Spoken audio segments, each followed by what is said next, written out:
Ta 161 hanggang 165. Talagang maswerte siya na nagkaroon siya ng 1000 Forged Cloud Titanium Vest Body, at natuklasan din niya na unti-unting bumababa ang attack strength ng dalaga pagkatapos. Dapat ay naubos ang kapangyarihan ng espiritu, at natural na bumaba ang lakas ng pag-atake. Hindi siya dapat maging isang Power Spirit Master. Makikita ito mula kay Juan. Gayunpaman, ito ay sapat na nakakatakot para sa isang Spirit Master ng control system na magkaroon ng ganoong offensive power. Kung hindi lang nabasag mag-isa ang kanyang dakilang tripod, natatakot ako na hindi niya ito mabuhat, di ba?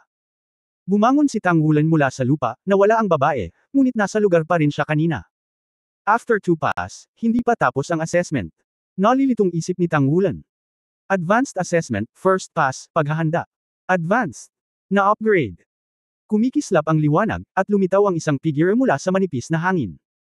Siya pa rin ang dating babae, pero kumpara noon, parang mas matanda siya ng kaunti. Pagkatapos ay nakita ni Tang Wulan na dalawang spirit ring ang tumaas sa ilalim ng kanyang mga paa. Ang liwanag ay kumikislap, at si Tang Wulan ay nasuray-suray at nahulog, ang kanyang mukha ay malabughaw at lila, mukhang napakahiyang. Gayunpaman, nang siya ay lumabas, nakita niya na sa hindi kalayuan sa kanyang harapan, ang hitsura ni XCXC ay hindi mas maganda kaysa sa kanyang sarili. Mas lalo pang pangit ang mukha niya.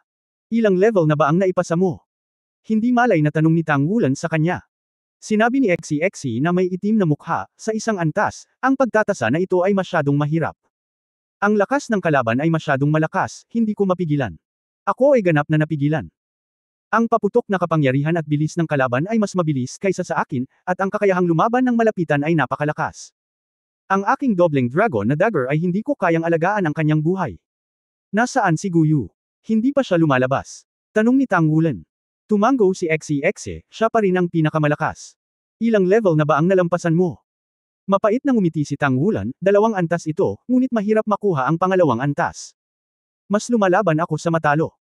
Nakatayo pa rin roon si Wu Changkong, ngunit hindi na ipakita ng malaking screen sa lugar na ito ang lahat ng kanilang tinatasa tulad ng Ascension Platform, at maaari lamang itong maghintay dito. Pagkatapos ng isa pang buong minuto, kumislap ang liwanag, at ang maputlang guyo ay lumitaw sa harapan nilang dalawa. Si Tang Wulan ay nagkataong nakaharap ang kanyang mukha at nakita ang gulat na tingin sa kanyang mga mata. Ilang level na ba ang naipasa mo? Tanong ni XCXC sa pagkakataong ito. Advanced, 2 level. Napakahirap ng ultimate level. Natalo ako sa unang level. Paano ka? Tahimik na sina Tang Wulan at XCXC, sikat na sikat sila. Lumingon si Wu Changkong, tumingin sa kanilang tatlo, at tumango, halika rito. Lumapit sa kanya ang tatlo, ibinaba ni XCXC ang kanyang ulo, ang kanyang mga grado ay pinakamasama, at naisip niya sa kanyang sarili na baka siya ay mapintasan. Ang kanyang pag-iisip ay dumating lamang, ang liwanag ay biglang lumiwanag, at ang tatlong tao ay naramdaman muli ang malakas na spatial fluctuations, at sila ay nawala sa lugar sa labas ng manipis na hangin. Nang muling kumislap ang ilaw, lumitaw sila sa isang mala-opisina na lugar. Ang malawak na espasyo ay 200 metro kwadrado ang layo, ang malaking mesa ay medyo malapit, at ang mga puting leather na sofa ay maayos na nakaayos. Umupo ka, gusto kitang kausapin tungkol sa ilang bagay. Tinuro ni Wu Changkong ang sofa. May kung anong pagdududa sa puso nilang tatlo. Pero nakaupo pa rin sa isang 3-seater na sofa. Umupo si Wu Changkong sa tapat nila. Para sa pagsusulit ngayon, tiyak na mabigla ka. Sa pagsubok, ang lahat ng na-encounter mo ay mga kalaban sa parehong antas. Ang dapat kong sabihin sa iyo ay ang mga kalaban na na-encounter mo sa Hall of Heroes ay totoo lahat. Qualified Soul Masters. Dahil sila ay kunwa, maaari lamang nilang ipakita ang tungkol sa 70% ng kanilang tunay na lakas. Sa tingin mo, paano kumpara ang iyong lakas sa kanila? Isang tunay na Soul Master. Agad na naisip ni Tang Wulan ang kambal na martial soul na kanyang kinakaharap. Ang pumasok sa isip ni XCXC ay ang matangkad, magandang babae na may matibay na baywang na parang mahabang busog. Ngunit ang lumabas sa isip ni Guyu ay ang binatang may itim na buhok at kakaibang kinang sa kanyang mga mata. Sa ultimate level, siya ang madaling natalo sa sarili. Ang pakiramdam kapag nakikipaglaro sa kanya ay simpleng nanginginig. May 2 dahilan kung bakit kita dinala dito. Una, dahil hindi naman malayo ang upper limit ng engravings distance mo sa Ascension Platform.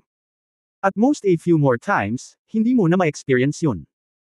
Then, you need another experience for actual combat. Please.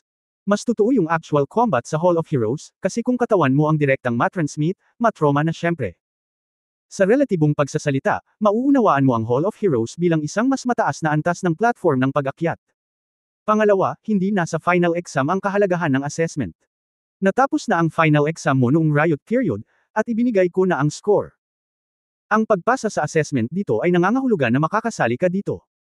Kung sigurado kang sasali, sa hinaharap, makakaipon ka ng merits para magamit ang Hall of Heroes para sa karanasan. Organisasyon.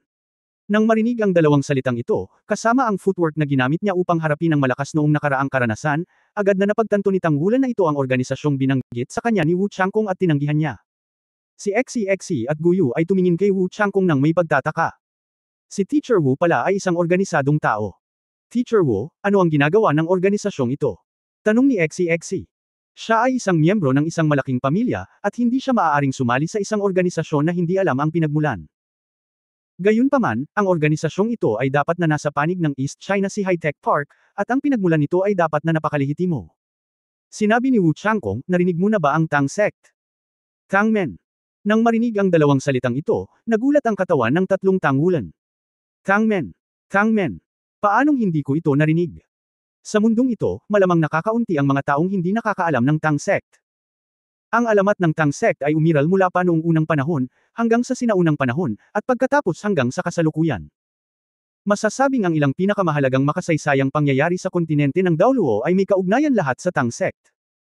Ang nagtatag ng Tang Sect ay isang buhay na nagbabantay sa mainland 20,000 taon na ang nakalilipas, isang maladyos na pag-iral sa alamat. Ang Shrek Academy ay lumakas din mula noon, at ang tagapagtatag ng Tang Sect ay ang pinuno ng unang henerasyon ng Shrek Seven Devils. Dahil mismo sa kanya kaya nabuo ang Shrek Academy at Tang Sect sa kalaunan, at napakaraming alamat na kabilang sa Tang Sect. Sa oras na iyon, ang mainland Spirit Master ay kinokontrol ng Spirit Hall, at ang Spirit Hall ay ambisyoso na sinusubukang pag-isahin ang mainland, sirain ang bansa, at kontrolin ang lahat. Ito ay tiyak sa ilalim ng pamumuno ng ninuno na ito ng Tang Sect na ang lakas ng United Nations at ilang makapangyarihang Soul Master sa wakas ay nakipaglaban sa Hall of Souls at natalo sila. Sinasabi ng alamat na siya ay naging isang Diyos ng dagat, hawak ang trident ng Diyos ng dagat sa kanyang kamay, at umakyat sa isang Diyos. Si Tangwulan ay pinakapamilyar sa kanyang kwento, dahil ang ninuno na ito ng Tang Sect ay minsang nagtataglay ng Blue Silver Grass Martial Spirit. Sa kontinente ng Daoluo, maaaring may mga taong hindi alam ang tungkol sa Spirit Spreading Pagoda, ngunit pagdating sa Tang Sect, ito ay talagang isang pambahay na pangalan. Ang Tang Sect ay dating halos wala na sa sinaunang panahon, ngunit nang maglaon sa pag-unlad ng Soul Guidance Device, noong sinaunang panahon, ang Tang Sect ay may nakamamanghang at napakatalino na alamat na bumangon, at siya ang lumikha ng kasalukuyang Spirit Legend. Ang organisasyon ng Tore, siya rin ang nagtatag ng kaluluwa. Ito ay may Epoch Makingli nagbago ang pattern ng kaluluwa master mundo ngayon. Pagkatapos ng ikalawang pagtaas ng Tang Sect, walang paghina, ngunit kalaunan ay narinig ko na sila ay unti-unting nawala sa paglipat ng Xingluo Empire at ng Tiandao Empire sa dalawang iba pang mga kontinente noong sinaunang panahon. Sa loob ng kahit libu-libong taon, ang reputasyon ng Tang Sect ay hindi na naging malakas. Ngunit ang kanilang mga alamat ay palaging umiiral. Sa makatuwid, nang bigkasan ni Wu Changkong ang salitang Tangmen, ang tatlo ni Tangwulan ay labis na nagulat. Hindi kaya ito ay kabilang sa Tang Sect? Teacher Wu, hindi ba nawala ang Tang Sect, o nasa iba pang dalawang kontinente? Gulat na sabi ni Tangwulan. Sinabi ni Wu Changkong, hindi. Hindi talaga nawala ang Tang Sect. Tama, ang Tang Sect ay mayroon ding pundasyon sa iba pang dalawang kontinente, tulad ng Spirit Pagoda.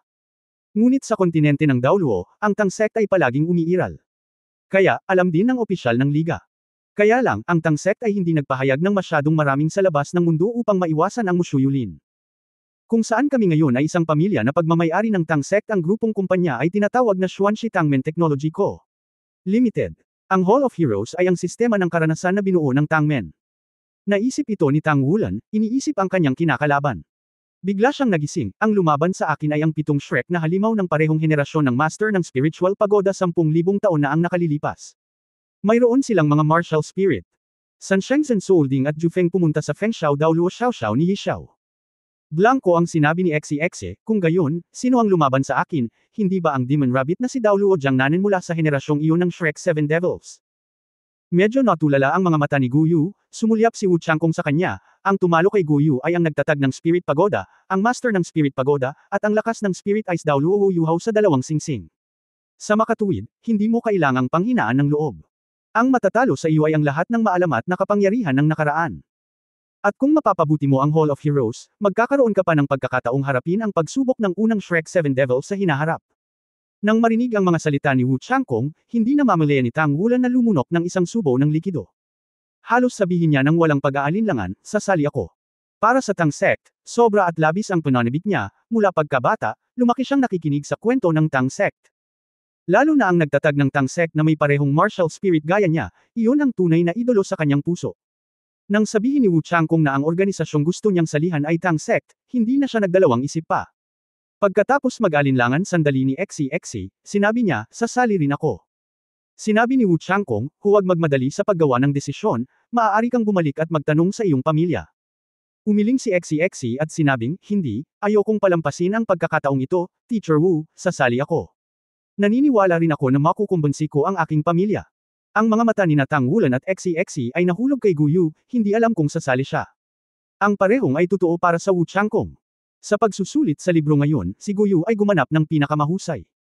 Sa katunayan, hanggat maaari silang magkaroon ng intermediate test, magkakaroon sila ng pagkakataong sumali sa Tang Sect at maging miyembro ng Tang Sect. Ang mga sumusunod na pagsubok ay lahat ng pagsubok sa kanilang mga limitasyon. Paumanhin, Guru Wu, pasensya na, Wulin at XCXC, hindi ako sasali. Mahinahong sinabi ni Guyu, at walang panghihinayang o emosyon sa kanyang mga mata, na parabang ito ay isang salaysay na hindi maaaring maging mas malinaw. Mga bagay. Bakit? Salamat at halos magkasabay na tanong ni Tang Wulan. Umiling si Guyu, mayroon na akong organisasyon na gusto kong salihan, kaya hindi bagay sa akin ang Tang Sect. May gusto pang sabihin si Tang Wulan, ngunit pinigilan ni Wu Changkong, okay, lahat ng tao ay may kanya-kanyang ambisyon. Magagawa mo ito sa iyong sarili, Guyu, gamit ang iyong talento, maaari kang sumikat kahit nasaan ka man sa hinaharap. Sa iyo ay aayusin ko ng hiwalay ang mga aktwal na kurso sa pakikipaglaban. Salamat Teacher Wu. Tumango si Guyu. Hindi ka pani-paniwalang lumapit si Tang Wulan kay Guyu at bumulong, Guyu, ito ang Tang Sect. Ang Tang Sect ay ipinasa sa loob ng 20,000 taon at may hindi mabilang na pamana. Tumingin sa kanya si Guyu, at sa wakas ay may kung ano sa kanyang mga mata, ngunit umiling pa rin siya, pasensya na, Wulan. Dahil bago ako pumunta rito, nagpasya akong sumali sa Spirit Spreading Pagoda. Kaya, hindi ako maaaring sumali sa iba. Isang organisasyon, ito ang kinakailangan ng Spirit Spreading Pagoda. Nagulat si Tang Wulan, bahagyang itinaas din ni Wu Changkong ang kanyang kilay. Kailan nakipag-ugnayan ang Lingling Pagoda kay Guyu? Ang bilis talaga nilang magsimula. Pero hindi ba? Maging ito ay sa panahon ng Riot o sa karaniwang karanasan ng Ascension Platform, si Guyu ay nagpakita ng isang malakas na lakas at potensyal na higit pa sa mga ordinaryong tao. Sa puntong ito, kahit na sina Tang Wulan at XCXC ay hindi makapaghambing, na kinokontrol ng 6 na elemento, ito ay isang martial soul na hindi pa kailanman lumitaw, at ang kapangyarihan ng kontrol ni Guyu ay napakalakas pa rin. Ang lakas na ipinakita niya ay lubos na nalampasan ang kanyang edad.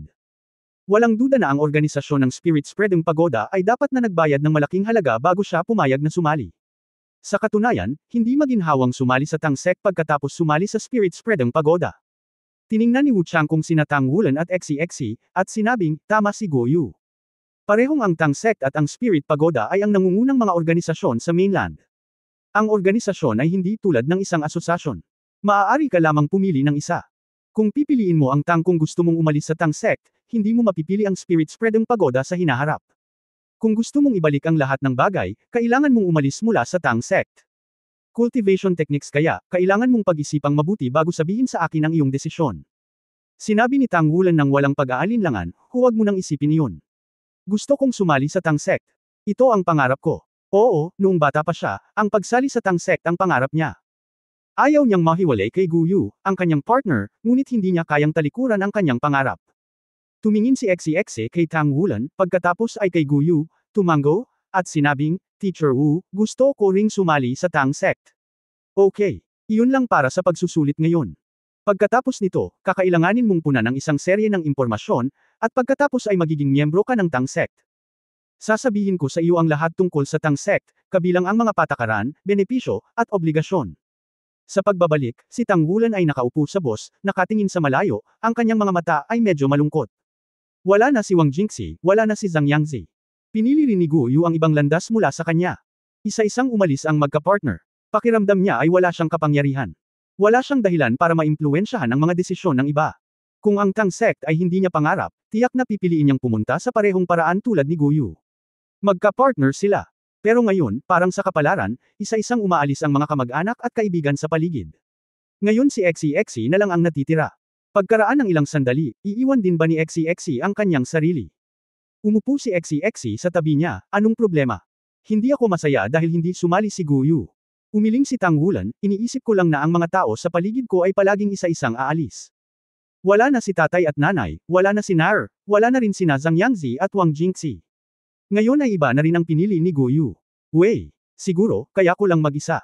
Ngumiti si Xi at sinabing, paano? Hindi ba ako pa rin ito? Hindi ako aalis. Bumantong hininga si Tang Wulan, marahil, aalis ka nang hindi sinasadya sa hinaharap. Sinong nagsabing aalis ako?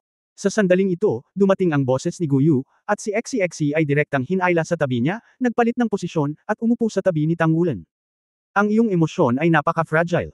Nakakunot ang noo ni Guyu habang nakatingin kay Tang Wulan. Saglit na natigilan si Tang Wulan, marahil. Sinabi ni Guyu, pinili ko na lang na huwag sumali sa Tang Sect, at ayaw kong umalis sa zero shift. Ang organisasyong sinasali ko ay hindi nakakaapekto sa kung nasaan ako. Hindi ako aalis, lagi kitang makakasama.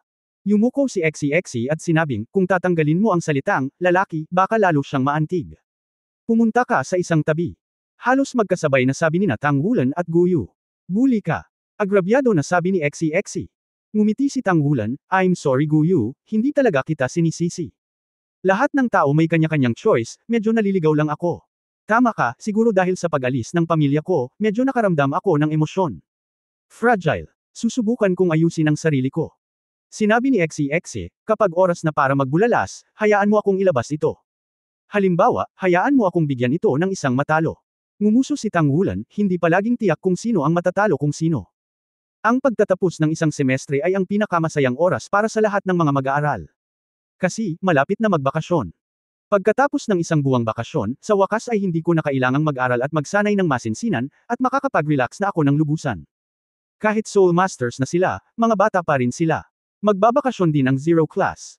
Sa ikalawang araw pagkatapos magtungo ang paaralan sa Tangmen ng Xuanxi, hiwalay na umalis sina Guyu at Xi. Natural na umuwi si Xi para maglaro, at sinabi rin ni Guyu na umuwi na siya. Tang Wulan na lang ang natitira sa dormitoryo.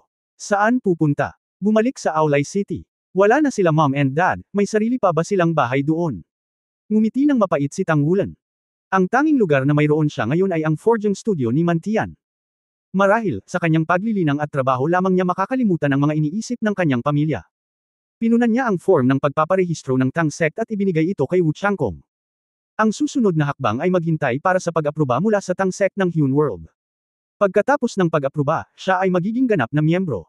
Bumantong hininga si Tang Wulan, inayos ang kanyang mga gamit, at lumabas ng dormitoryo. Mag-retreat tayo sa studio para sa susunod na buwan. Wulan. Sa sandaling ito, isang pamilyar na boses ang dumating. Sayaw ng guro. Tila sadyang hinihintay siya ni Wu Changkong sa corridor. Ano ang iyong mga plano para sa bakasyon? Tanong ni Wu Changkong. Umiling si Tang Wulan sa pagkataranta, hindi ko pa pinaplano. Siguro para lang magsanay ng forging at cultivation. Sinabi ni Wu Changkong, kung wala kang mapupuntahan, sumama ka sa akin. Mayroon akong ilang bagay na dapat harapin sa ibang mga lungsod. Maaari kang magpahinga kasama ako at dagdagan ang iyong kaalaman. Ha? Napatingin si Tang Wulan kay Wu Changkong nang may pagtataka. Sinabi ni Wu Changkong, kailangan ba ng oras para pag-isipan ito? Walang pag-aalinlangan na umiling si Tang Wulan, hindi, sasama ako sa iyo. Sa sandaling ito, bigla niyang naramdaman na mas maganda ang kanyang kalooban, pagkatapos ng lahat, hindi siya nag-iisa. Saan dadalhin ni Mr. Wu ang kanyang sarili? Hindi sinabi ni Wu Changkong, at hindi rin nagtanong si Tang Wulan. Makalipas ang isang oras, naghihintay na sila ng tren sa Donghai City Seoul Guiding Train Station. Nakasuot pa rin ng puti si Wu Changkong, walang saludo, halatang may soul guide siya. Totoo rin ito para kay Tang Wulan, nagdala lamang siya ng ilang piraso ng damit, at ang kanyang sariling 2 pares ng palsipikadong martilyo, kaya sapat na. Si Wu Zhangkong, na nakasuot ng puti, ay isa pa ring tanawin ng pagtitipon, anuman ang edad ng mga kababaihan, karamihan sa kanilang mga mata ay mahuhulog sa kanya. Siyempre, mayroon ding mga napakabata, at ang tututukan ay kay Tang Wulan. Hindi tulad ng gwapong nasa hustong gulang ni Wu Changkong, ang hitsura ni Tang Wulan ay lubos na nakakaakit sa kanyang mga kasamahan, lalo na ang kanyang malalaking maaliwalas na mga mata, at ang pagiging mahinahon sa kanyang edad, na umaakit sa mga taong kapareho ng edad. Hindi maaaring maging mas madali ang atensyon. Nakasuot si Tang Wulan ng puting sportswear na binili niya, na napakamura at pinakamura. Hindi man siya kapos sa pera ngayon, sanay na siyang mag-ipon ng pera mula pagkabata. Tungkol naman sa materyal ng dumadaloy na puting robe ni Wu Changkong, hindi niya alam. Isang semestre na akong nakikipag-ugnayan kay Wu Changkong. Natural na paraan ni Tang Wulan, gusto ni Teacher Wu na tahimik, kaya hanggat walang sinasabi si Wu Changkong, hindi siya nagtatanong, at tahimik at magandang bata.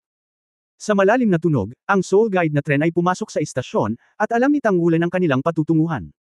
Ang lugar kung saan pupunta ang Soul Guide train na ito ay tinatawag na Tiandao City. Heavendao City. Hindi ba yun ang kabisera ng Heavendao Empire sa kasaysayan?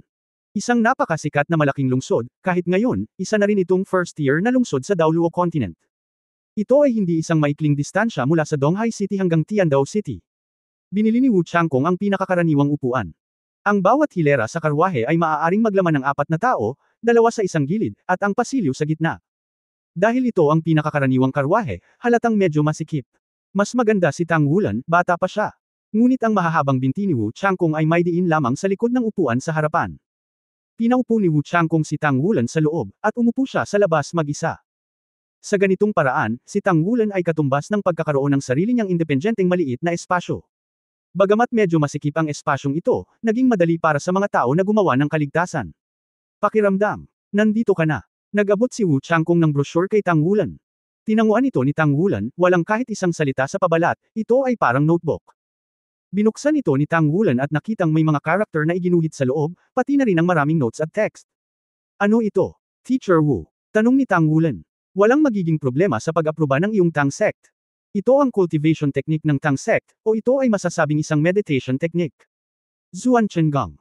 Kung gagamitin mo ito sa pagninilay-nilay, ito ay magkakaroon ng mas magandang epekto kaysa sa iyong kasalukuyang pagmumuni-muni. Ang Zuan Chengang ay ang pundasyon ng lahat ng Tang sect techniques. Practice ng Tang sect. Biglang lumiwanag ang mga mata ni Tang Wulan. Ang pinag-insayo niya noon ay ang mga pangunahing pagsasanay na itinuro ng akademya. Mayroong hindi mabilang na mga alamat sa Tang sect, at ang mga pagsasanay ay natural na ang pinakamahusay sa mundo. Sinabi ni Wu Changkong, sa unang pagpasok mo sa Tang sect, iisa lang ang teknik na maituturo, iyon ay ang Zuan Tiankong. Zuan Tiankong ang pundasyon. Kapag pamilyar ka sa operasyon nito, maaari kang magpatuloy sa pagsasanay sa ibang Tang sects. Ngunit dahil sa iyo ng direkta ang mga nakapasa sa assessment ay intermediate, at maaari kang pumili ng ibang uri ng faculty. Teacher Wu, sandali lang. Biglang pinigilan ni Tang Wulan si Wu Changkong at sinabi sa mahinang boses, masama ba kung pag-uusapan natin ang tungkol sa mga ehersisyo ng Tang sect sa isang lugar na napakaraming tao? Umiling si Wu Changkong, hindi maririnig ang boses natin, mararamdaman mo mismo. Ha! Napagtanto lamang ni Tang Wulan na tila tahimik ang lahat sa paligid niya. Sa paghihintay, papasok pa rin sa karwahe ang daloy ng mga tao, ngunit nawala ang kaninang maingay na boses. Sa pag-concentrate sa pakiramdam, natuklasan niya na may mahinang pagbabago sa kapangyarihan ng espiritu sa paligid niya at sa katawan ni Wu Changkong. Ito ba? Napatingin si Tang Wulan kay Wu Changkong nang may pagtataka. Sinabi ni Wu Changkong, ito ay hindi hihigit sa isang uri ng soul power application. Maaari ka ring maghintay hanggang ang iyong cultivation level ay umabot sa isang partikular na level. Ipagpatuloy ang pag-uusap tungkol sa mga natatanging kakayahan ng Tang sect.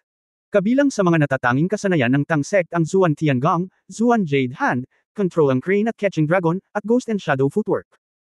Mayroong 6 na kategorya ng Wemon Demon Wipona, Purple Wipona, at Hidemon Ipona.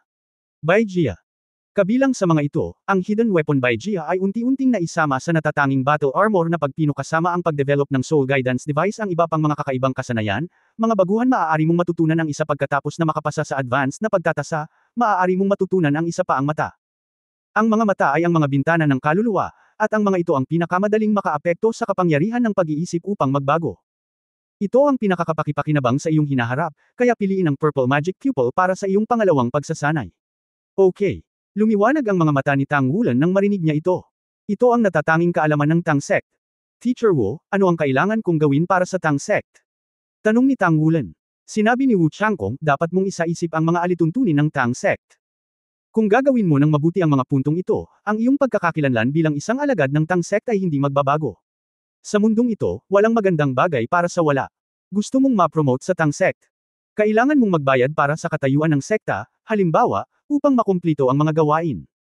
Ang pagkumpleto ng mga gawain ay maaaring makakuha ng isang tiyak na halaga ng kontribusyon sa mga sekta na hindi maaaring ipalit sa sekta ng Tang. Na magagamit sa labas ng mundo, at sa parehong oras, ito ay maaari ring mapabuti ang iyong sect kontribusyon sa pinto, ito ay binibilang-bilang ang kabuuang halaga ng kontribusyon. Ang kontribusyon ay maaaring ubusin sa sekta sa simula. Ang iyong consumable na halaga ng kontribusyon ay hindi nakakaapekto sa kabuuang halaga ng kontribusyon, kaya ito ay tinatawag na dahan-daang halaga sa iyo sa hinaharap sa sandaling lumabag ka sa mga patakaran, mapapaalis ka sa Tang sect at mababawi ang iyong natutunan sa karamihan, dapat kang maparusahan ng mahigpit ng Tang sect. Ang unang tuntunin ng Tang sect ay huwag linlanggan ang Panginoon at sirain ang ninuno. Ito ay simpleng intindihin, basta't hindi ka sumasali sa iba pang katulad na organisasyon ng sekta. Ang pangalawang tuntunin ng Tang sect ay hindi gumawa ng pangangalunya o pagnanakaw. Ang ikatlong tuntunin ng sekta ng Tang ay huwag ibunyag ang mga lihim ng sekta. Ang ikaapat na tuntunin ng Tang sect ay ang parusahan ng kasamaan at itaguyod ang kabutihan. Ang Tang sect ang may pananagutan. Mga regulasyon ng Tang sect Article 5, walang pandaraya ang pinapayagan. Sinabi ni Wu Changkong sa malalim na boses, maingat na naalala ni Tang Wulan ang mga patakaran ng Tang sect. May kabuuang 10 item, ngunit kapag narinig mo ang mga ito, hindi sila masyadong malupit. Maaari silang buod sa isang pangungusap. Maging mabuting tao na nagmamahal sa Tang sect. Tang Wulan, kaya mo ba? Kaya ko. Sinabi ni Tang Wulan sa malalim na boses nang walang pag-aalinlangan. Mataimtim na sinabi ni Wu Changkong, tandaan, ito ang magiging panghabambuhay mong pangako. Ang layunin ng Tang sect ay parusahan ang kasamaan at isulong ang kabutihan, at itaguyod ang maayos na pag-unlad ng mainland. Walang masyadong mga paghihigpit, ngunit ang 10 tuntunin ay hindi dapat hawakan. Pulang linya. Bilang iyong tagapagpakilala at iyong guro, kung magkamali ka, ako na mismo ang maglilinis ng pinto. Naramdaman ang mabangis na aura mula sa katawan ni Wu Zhangkong, hindi napigilan ni Tang Wulan na tumanggaw ng seryoso. Okay, basahin mo ang libro, ibalik mo sa akin. Nagpakawala ng hininga si Wu Changkong, sumandal sa upuan at pumikit, tahimik na naghihintay. Gayunpaman, hindi lumilitaw ang maingay na paligid, at napakatahimik pa rin. Naunawaan ni Tang Wulan na si Teacher Wu ang gumagamit ng kanyang soul power para tulungan siyang tumahimik. Ang nilalaman ng pamamaraan ni Zuan Chenggang ay hindi mahaba. Natuto na si Tang Wulan wala pang 30 minuto matapos ang pagsisimula ng Soul Guidance Train, ngunit medyo nalilito siya sa mga acupuncture point at iba pa. Sinagot ni Wu Changkong ang bawat tanong, ipinaliwanag sa kanya ng detalyado ang paraan ng paglilinang, at hiniling sa kanya na simulan ang pagsisikap na gamitin ang kapangyarihan ng kaluluwa ayon sa ruta ni Zuan Tiangang. Bagamat makitid ang upuan, bata pa siya, at walang problema ang pag-upo ng cross-legged. Nandoon sa labas ang matangkad na katawan ni Wu Changkong, kaya hindi na niya kailangang mag-alala na makita siya ng mga taong dumadaan. Ang malambot na kapangyarihan ng espiritu ay dahan-daang nagsimulang gumana sa ilalim ng iniisip ni Tang Wulan. Dahil ito ang unang pagkakataon, hindi pa rin siya pamilyar dito. Ang pamamaraan ng operasyon ni Zuan Chenggang ay mas komplikado kaysa sa karaniwang paraan ng kanyang pagtatrabaho kapag nililinang ang kapangyarihan ng espiritu. Kailangang dumaan ito sa maraming meridian na hindi pa niya napagtutuunan ng pansin, lalo na sa lugar kung saan ang mga meridian ay partikular na komplikado at mahirap patakbuhin. Paunti-unti na lang ang nagagawa niya. Buti na lang at nasa paligid niya si Wu Zhangkong. Kapag nalilito si Tang Wulan, magkakaroon ng malamig na agos ng hangin na lalabas sa kanyang katawan, nagagabay sa kanyang espiritong kapangyarihan upang magpatuloy pasulong. Matapos dumaan sa hadlang, natural na naliwanagan si Tang Wulan at nauunawaan ang ruta ng pagtakbo ng seksyong ito ng meridian. Sa ganitong paraan, nang ganap niyang pinaandar ang kanyang kaluluwa sa loob ng 1 linggo alinsunod sa malalim na sining ng langit, unti-unti siyang pumasok sa isang estado ng pagkalimot sa mga bagay at ako. Mayroon lamang tumatakbong kapangyarihan ng kaluluwa sa kanyang kamalayan. Bagaman ito ay mabagal, ito ay matatag at tuloy-tuloy. Gumagana ang rutang iyon. Binawi ni Wu Changkong ang kanyang kamay sa tiyan ni Tang Wulan at hindi mahahalata na tumanggo. Ang batang ito ay may napakahusay na savvy. Sa ilalim ng kanyang gabay, matatapos niya ang unang operasyon ng Zuan Tiangang sa loob lamang ng 2 oras, na medyo maganda na. Bukod dito, nang tulungan siya sa kanyang paglilinang, natuklasan ni Wu Changkong na ang mga meridian ni Tang Wulan ay higit na matatag kaysa sa mga ordinaryong tao, at kahit na ang pangatlo at ika-4 na ring Spirit Master ay maaaring hindi may kumpara sa kanya. At ang kanyang espiritong kapangyarihan ay 12 ranggo na lamang, ito ang naging dahilan upang ang kanyang espiritong kapangyarihan ay gumana ng mas mabilis kaysa sa isang espiritong Panginoon ng parehong ranggo, dahil hindi na kailangang mag-alala tungkol sa kakayahan ng mga meridian na mapaglabanan ito. Ito ang bentahe ng mabuting kalusugan. Ang Soul Guidance Train ay tumatakbo ng maayos, at ang distansya mula Donghai City hanggang Tiandao City ay medyo mahaba. Isang araw at gabi lang bago makarating sa bilis ng Soul Guidance Train, humihinto sa mahigit 12 malalaking lungsod. Si Tang Wulan ay nagsanay sa Zuan Chenggang sa unang pagkakataon, ngunit tila siya ay pumasok sa isang malalim na estado ng pagmumuni-muni. Hindi pa siya nagising mula sa meditation state, at nararamdaman pa rin ni Wu Changkong ang espiritong kapangyarihan na tumatakbo sa kanyang katawan ayon kay Zuan Chenggang. Ang ruta ay tumatakbo ng mas mabilis at mas maayos. Ito ang pakinabang na hatid ng kombinasyon ng savvy at malakas na katawan. Malalim na pagmumuni-muni, ito ay isang bihirang magandang bagay sa mundo ng master ng kaluluwa. Tsaka, sa pagtitig sa kanya ng ganito, natatakot akong hindi na siya magising kahit sa destinasyon. Sa unang pagkakataong nagpractice siya ng Zuan Chenggang, pumasok siya sa isang malalim na estado ng pagmumuni-muni, na nangangahulugang pagkatapos ng pagsasanay na ito, ganap niyang naunawaan ang pamamaraan ng paglilinang ng pamamaraang ito, na natural na magkakaroon ng malaking benepisyo para sa paglilinang sa hinaharap. Wala nang running in. Nang dumaan ang isang Soul Guide train service staff, itinaas ni Wu Changkong ang kanyang kamay para pigilan siya. Hello, ano ang maaari kong gawin sa iyo? Nang makita ng konduktor ang gwapong mukha ni Wu Changkong, medyo nanlaki ang kanyang mga mata, namumula ang kanyang pisngi, ngunit mas malambot ang kanyang boses kumpara noong kausap niya ang ibang pasahero. Excuse me, hinahanap ko yung conductor. Malamig na sabi ni Wu Changkong. Hanapin mo yung konduktor. Pero sobrang busy ng konduktor. May magagawa ka ba? Baka pwede ko namang i-solve sa'yo. Sabi ng konduktor. Bagamat naantig siya sa hitsura ni Wu Changkong, mayroon pa rin siyang profesionalismo. Hindi mo ito malulutas, mangyaring hanapin ang konduktor. Habang nagsasalita, bahagyang itinaas ni Wu Changkong ang kanyang kanang kamay, at isang bilog ng halo ang tahimik na lumitaw sa kanyang kanang braso. Dilaw, dilaw, lila, lila, itim, itim. Nakaayos ang anim na spirit ring dahil nakatayo sa tabi niya ang konduktor, kaya siya lang ang nakakakita nito sa oras na ito. Nang makita ang anim na spirit ring, hindi napigil ang mapabulalas ng konduktor. Ang spirit ring ay kumislap, at tumanggaw si Wu Changkong sa kanya. Sa kontinente ng Daoluo, ang pinakakaraniwang paraan ng pagpapakita ay walang alinlangan na ipakita ang singsing ng espiritu ng isang tao. Ang bilang ng mga singsing ng espiritu ay tumutukoy sa lakas, at walang alinlangan na tinutukoy din ang katayuan. Ang ipinakita ni Wu Changkong ay hindi lamang ang Six-Ringed Spirit Emperor, kundi isang super powerhouse na may 10,000 taong Black Spirit Ring. Paanong hindi magugulat ang konduktor? Hoy, anak, huwag mong mostiyahin ang batang babae dahil lang sa gwapo mo. Sa sandaling ito, isang matangkad at malakas na lalaki ang nakatayo sa kabilang bahagi ng konduktor. Hindi niya nakita ang spirit ring sa braso ni Wu Changkong, ngunit malinaw na narinig niya ang bulalas ng konduktor ng tren. Sinulyapan siya ni Wu Changkong nang walang sabi-sabi, nakaupo pa rin doon na may malamig na mukha. Anak, ikaw, panindigan mo ako. Halatang hindi maganda ang ugali ng matangkad na lalaki. Ayos lang, ayos lang. Sa oras na ito, bumalik sa katinuan ng konduktor, at nagmamadaling pinigilan ang matangkad na lalaki na gustong makalapit kay Wu Changkong. Tiningnan ko lang itong gentleman certificate. May itatanong talaga siya sa konduktor. Oo, salamat, maupo ka muna. Ang matangkad na lalaki ay tumingin sa konduktor na nalilito, at pagkatapos ay ngumiti, huwag kang matakot, kapatid na babae, nakita ko ang batang babae na iyon ay hindi kasiya siya sa iyong paningin, kung maglakas loob siyang mohostiyahin, sabihin sa iyong kapatid, at tutulungan ka ng kapatid. Hindi na kailangan. Nagmamadaling sabi ng konduktor, pagkatapos ay bumaling kay Wu Changkong, magalang na sinabi, pakihintay sandali, tatawagan ko kaagad ang konduktor. Pagkatapos magsalita, tinulak niya ito at nagmamadaling umalis. Marahil dahil sa magalang na ugali ng konduktor kay Wu Changkong, hindi na kumibo ang matangkad na lalaki. Hindi nagtagal. Inakay na ng naunang konduktor ang isang medyo may edad na babae. Hello, ako ang konduktor ng tren na ito. Ano ang maaari kong gawin para sa iyo? Napakabait din ng konduktor. Oo. Ito ang Sixth-Ring Soul Emperor, at napakabata niya, may isip ang kanyang katayuan, marahil ito ay isang malakas na tao mula sa isang kilalang malaking pamilya. Bahagyang gumalaw ang mga mata ni Wu Changkong, at nagulat ang konduktor nang makitang nakahiwalay ang mga tunog sa paligid. Ang aking disipulo ay pumasok sa isang malalim na estado ng pagmumuni-muni. Hindi ko alam kung gaano katagal ako magmumuni-muni. Paumanhin, pagkatapos ng iyong tren ay dumating sa Tiandao City, magpapatuloy ka ba sa pagpunta sa ibang mga lugar? Malalim na pagmumuni-muni. Para sa konduktor ng tren na hindi isang soul master, wala siyang malalim na pag-unawa sa salitang ito. Nagmamadali niyang sinabi, magpapahinga kami sa Tiandao City ng isang buong araw, at pagkatapos ay magpapatuloy sa kanluran hanggang sa makarating kami sa Sunmoon City. Ito ang aming paglalakbay. Ang tren ay tumatakbo sa buong kontinente mula silangan hanggang kanluran. Kaya mayroon itong hiwalay na pangalan na tinatawag na crossing number. Sumimangot si Wu Changkong, posible bang manatili ng mas matagal sa Tiandao City? Medyo nahiya ang konduktor at nagsabi, natatakot ako na hindi ito gagana, dahil maraming mga pasahero ang nakabili na ng mga tiket ng maaga. Kung hindi tayo magpapatuloy sa operasyon, ang kanilang mga karapatan at interes ay hindi magagarantiyahan.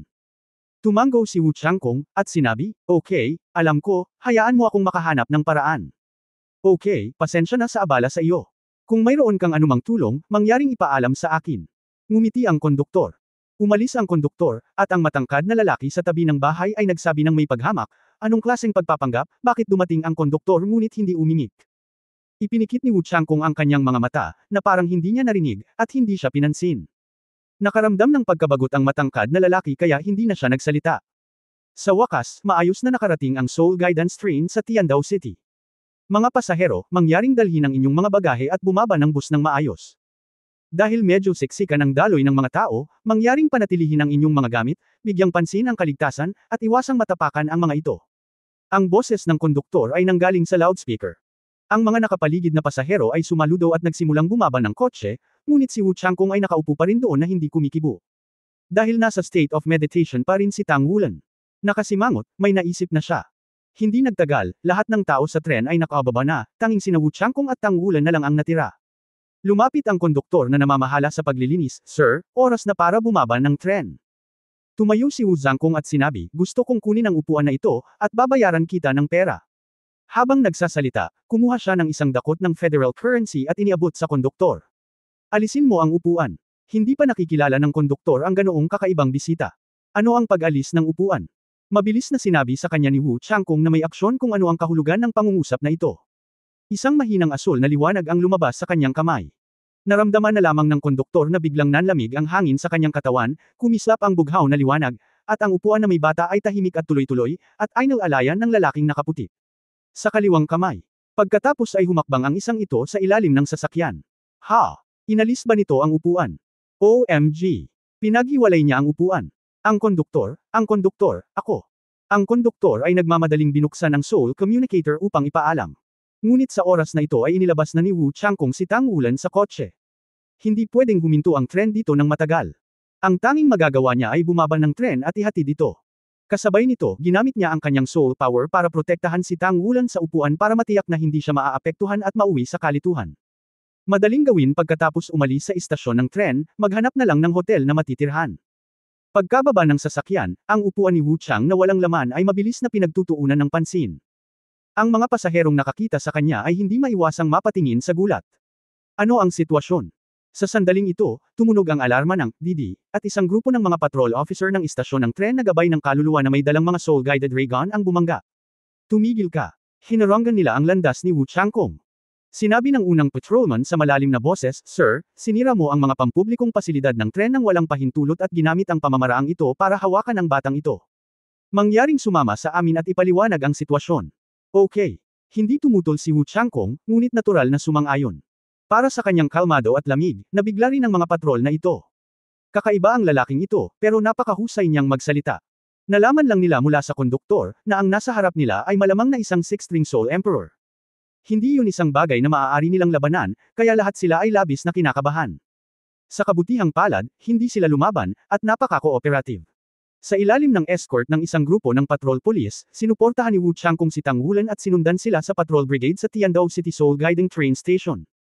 Ang isang taong may logo ng kapitan ay bumati na ng mas maraming tao, kabilang ang dalawang malalaking meka na hanggang 10 metro ang taas.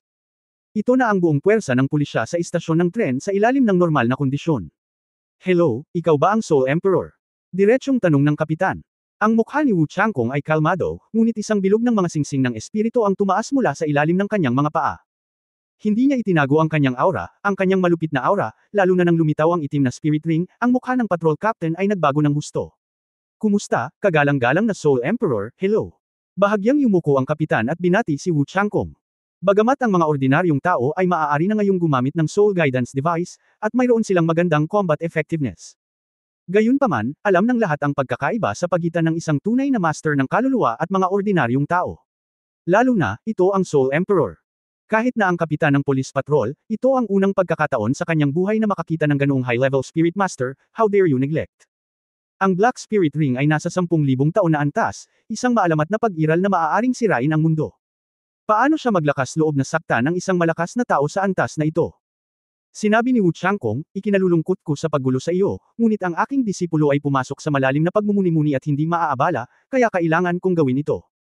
Kung maaari, hanapin tayo ng isang tahimik na silid, at pagkatapos ay magbigay ng higit pang ordinaryong pagkain at tubig."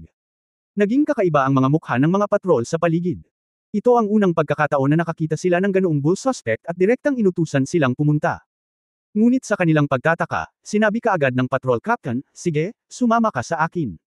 Bago dumating ang iyong tren, narinig ko ang pag-uusap ng konduktor tungkol sa iyong sitwasyon, at humingi din ako ng mga tagubilin sa itaas. Kaya, handa na ang tahimik na silid. Patawarin mo kami sa pagiging maingat. Tutal, ikaw ay isang malaking tao. Pangunahan ang daan." Maigsi na sabi ni Wu Changkong. Ang tahimik na silid na hinahanap ng patrol brigade ay talagang tahimik, at maging ang mga bintana ay selyado ng soundproofing materials. Hindi nagtagal ay naihatid na ang pagkain at tubig.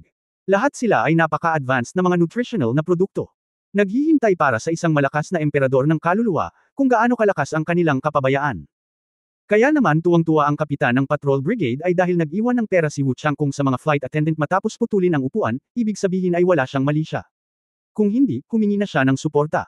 Dalawang karaniwang mecha lang ang hindi makakapigil sa isang Soul Emperor class powerhouse. Higit pa rito, hindi ito isang ordinaryong emperador ng kaluluwa. Mayroon siyang itim na singsing na kaluluwa, na nangangahulugang mayroong isang 10,000 taong kaluluwa, at ang hinaharap ay walang limitasyon. Kahit papaano ay makakalusot ito sa antas ng Seven Ring Soul Saint.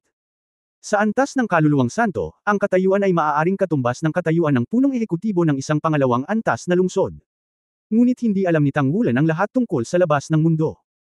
Sa malalim na pagmumuni-muni, naramdaman na lang niya na ang kanyang katawan ay patuloy na lumalawak palabas, sumisipsip ng espiritual na enerhiya ng langit at lupa, at siya ay hindi mailarawang komportable.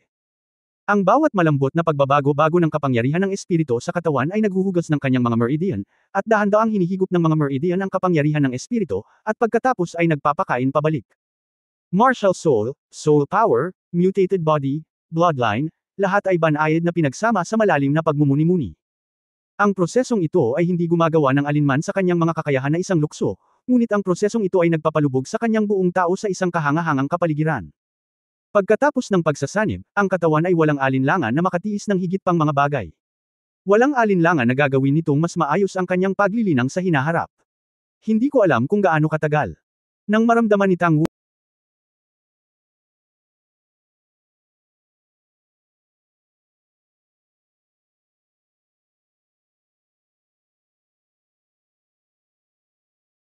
na ang kanyang buong pagkatao ay nasublimate, hindi niya namamalayan ang kanyang mga mata. Huminga siya ng mahina, mahaba at tuloy-tuloy ang hininga, at may mahinang tunog sa katawan, at ang kapangyarihan ng kaluluwa ay namimilipit sa buong katawan. Ang ganitong uri ng nagpapasigla na pakiramdam ay mahirap ilarawan sa mga salita. Napaka-komportable. Bulalas ni Tang Wulan. Ang kapangyarihan ng espiritu sa kanyang katawan ay bumalik sa kanyang dantian, at walang pagbabago sa kabuuang halaga. Ito ay tila mas kaunti kaysa sa dati, ngunit malinaw na naramdaman niya na ang kanyang espiritong kapangyarihan ay naging mas condensed. Malabo niyang nadama na kung gagamitin niya ang kanyang kakayahan sa espiritu o Golden Dragon Claw, ang ganoong kapangyarihan ng espiritu ay dapat na makatagal ng mas matagal. Ano ang lugar na ito? Ang kapangyarihan ng espiritu sa kanyang katawan ay naging matatag, at si Tang Wulan ay tumingin lamang sa nakapaligid na sitwasyon. Hindi nagtagal, nakita niya si Wu Changkung na nakaupo habang nagmumuni-muni sa tapat niya. Sayaw ng guro. Hindi ba dapat nasa tren tayo? Ano ang problema sa maliit na itim na bahay na ito? Gising na. Si Wu Changkung sa kabilang banda ay nagmulat ng kanyang mga mata. Dahil madilim ang silid, nang imulat niya ang kanyang mga mata, nakita ni Tang Wulan ang kanyang mga mata. Tila mayroong walang katapusang mabituing kalangitan sa mga mata ni Wu Changkung, at ang malalim na pakiramdam na iyon ay halos sumipsip ng kaluluwa ni Tang Wulan dito. Teacher Wu, nasaan tayo? Nakarating na tayo sa Tiandao City. Ngayong gising ka na, alis na tayo. Lumutang si Wu Changkung. Nagmamadali ding tumayo si Tang Wulan at sumunod sa likuran niya. Magkasunod na lumabas ang dalawa sa maliit na itim na kwarto. Ang tiyan ni Tang Wulan ay biglang tumawag ng gurulo, at ang kanyang mukha ay namula sa kahihiyan, ngunit ang kanyang matinding pagkagutom ay agad na napuno ng kanyang pakiramdam. Gutom. Oo. Awkward na ibinaba ni Tang Wulan ang kanyang ulo. Kumain ka na, makakain ka na sa kwarto. Itinuro ni Wu Changkung ang sahig ng maliit na bahay na itim. Nakita ni Tang Wulan na maraming bagay na nakatambak doon, pati na rin ang tubig. Nadaig ng gutom ang lahat, at mabilis siyang nagsimulang lumamon. Ito ang unang pagkakataon na nakita ni Wu Changkung si Tang Wulan noong siya ay kumakain. Ang kanyang malamig na mga mata ay naging medyo matamlay pagkatapos ng isang quarter ng isang oras. Nag-alinlangan pa siya kung ito ba ang tamang pagpipilian na ilabas ang batang ito sa pagkakataong ito, siya. Nakakain ito. Ang hindi alam ni Tang Wulan ay 7 araw siyang gumugol sa pagninilay na ito. Nararamdaman lang niya na siya ay nagugutom, at nangangailangan ng mga pandagdag sa pagkain lalo na. Hindi nagtagal, pumasok sa tiyan niya ang malaking halaga ng pagkain may mataas na sustansya na naipon sa silid. Nang ang pagkain ay nakabalot lamang, dinilaan ni Tang Wulan ang kanyang mga labi na may hindi maipaliwanag na pakiramdam, at tumingin sa 12-dosenang mga kahon na walang laman. Ang ilan ay hindi pa puno. Tara na. May bahagyang pagbabago sa boses ni Wu Changkung. Oh, magalang na pinalabas sila ng kapitan ng unit ng gwardya sa istasyon ng tren. Noon lamang nagkaroon si Tang Wulan ng oras upang tingnan ang sinaunang lungsod sa harap niya, na hindi kilala na maraming beses na masikat kaysa sa Donghai City. Ang Heavendao City ay umiral 20,000 taon na ang nakalilipas. Sa edad pa lamang ng Wan Temple, siya ang numero 1 malaking lungsod sa mainland. Ito pa nga ang unang lungsod sa mainland. Noong panahong iyon, siya ang kabisera ng Heavendao Empire. End of this chapter.